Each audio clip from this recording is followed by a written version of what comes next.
Have you been stressed because of necessity to do a public speech? Was there any presentation after which you thought, oh, I could have done better? Or maybe you, as I, believe that a good public speech can help you with advancing in your career. My name is Artem Krumich.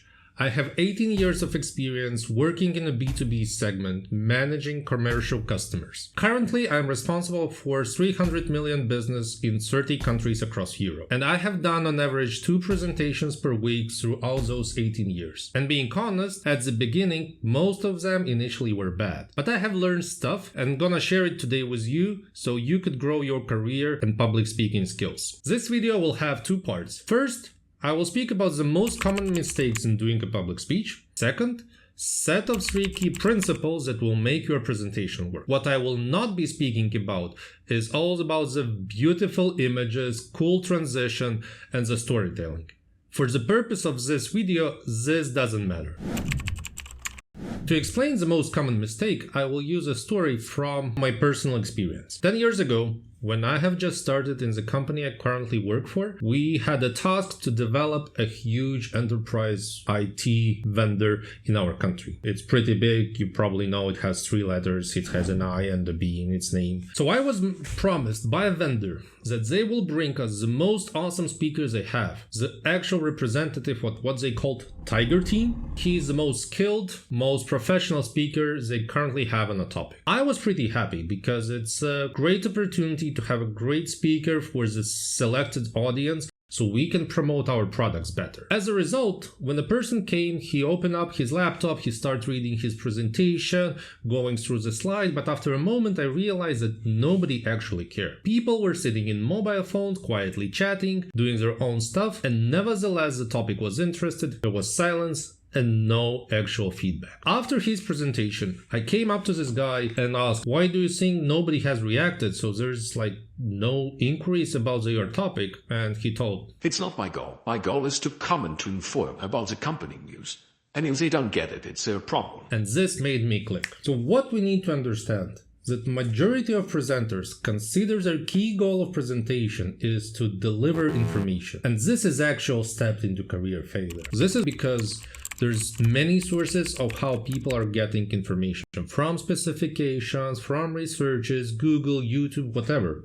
So they actually have done some research before they even listen to a speaker. So whenever you are doing extra information push to your audience, you actually spend their time and make the audience feel bored. So there's one big reason why people are actually coming to listen to your presentation. They want to know that you as a speaker can be trusted. This is what an audience is looking for. And if you deliver information, an audience is seeking for a trusted partner, you never meet. In business, this is pretty much common with every product presentations, because the presenter is going and pushing their specification of a product. The audience is looking for much more than that. And presentation is just not being remembered. Relationships are not built. And this is where the key principles are coming into play. So we start with principle number 1, set clear goals. Whenever you have decided, where somebody has decided on your behalf to make a public speech, before doing slides or adopting company-wide presentations, take a paper, open up a blank slate and write what is your goal. To help you with writing goal description, I would advise you to answer the 3 questions. First is what? What is your vision? What you want to achieve? What is the value? Second question is who? Who you are going to present? Who is your target audience? And the third question is why? Why you want this to happen? What is the best case scenario? And what will happen if you reach your target? At the end, your goal should look like this. I want what? From who? Because I want to get funding from investor because my product is creating profit. Or I want to get a one-on-one meeting with customers from finance sector because I can solve their money laundering issue.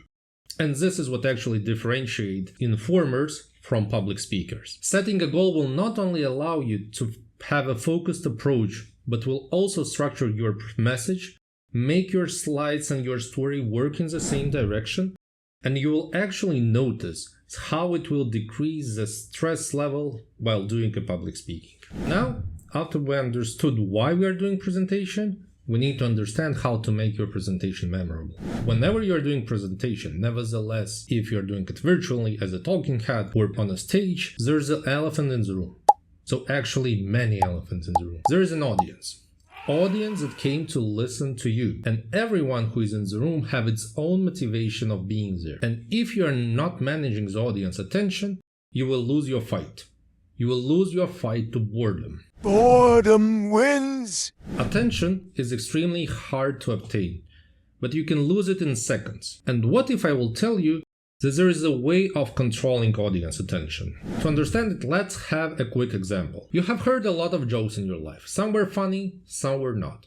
Usually the jokes that are not funny for you, it's because they are not relevant to you. You cannot relate to the circumstances that were meant by author. This is the same that happens with a public speech. If you can't relate to audience, nobody cares about your slides. And to manage it, you need to describe your audience, which is the principle number 2. Create a list of all the persons who might attend your presentations and describe why they came. Important thing here is that you should write not what they want from you, but what they need. Understanding the audience needs will make them feel engaged and follow your presentation journey. Here is the example. You are presenting your product to a committee within a company. So it has a product owner, CFO, CIO, CMO, and CEO. Every one of them have its own needs. Product owner needs to have a reassurance that he has selected the right partner. CFO needs a sustainable P&L and business plan for the upcoming years. CIO needs to save implementation resources. Chief Marketing Officer needs to strengthen its company brand. But CEO at the end needs to have his strategic company development vision.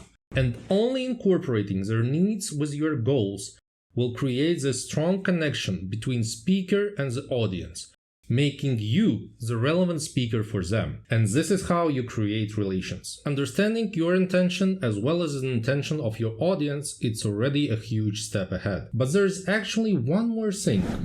The difference between a good presentation and a great one is understanding how you will finish up your presentation. And here I don't mean the thank you slide. As you know, the needs of your audience as well as your own goals. Now you need to draw a dotted line on what your audience should do after the presentation ends. But what actually happens, and this is what I see in majority of product presentation at the end, they just state buy our product.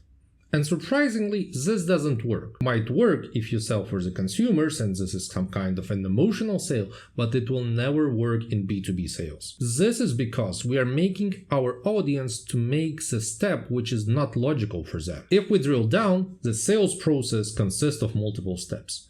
Making context, creating relations, qualifying needs, presenting offer, overcoming objection, and only at this moment customer is ready to buy. So when you are asking your audience to buy your product, you actually skip most of the points of the sales process. Therefore, to fix it, before jumping on a stage, you need to write down your call to action. Basically an action which is relevant and logical after the effort you have done. Visit our booth, leave your contacts, hit like and subscribe button. Hit like and subscribe button. If you have enjoyed and find this presentation interesting and want to be informed when the new video comes in, press those buttons below the video. As a result, creating a memorable presentation is not about high definition videos, transitions, the way you look or sound. It's always about the 3 things. What is your goal? Who is your audience? And what is the call to action? And incorporating these 3 principles within your next public speech will make you unforgettable.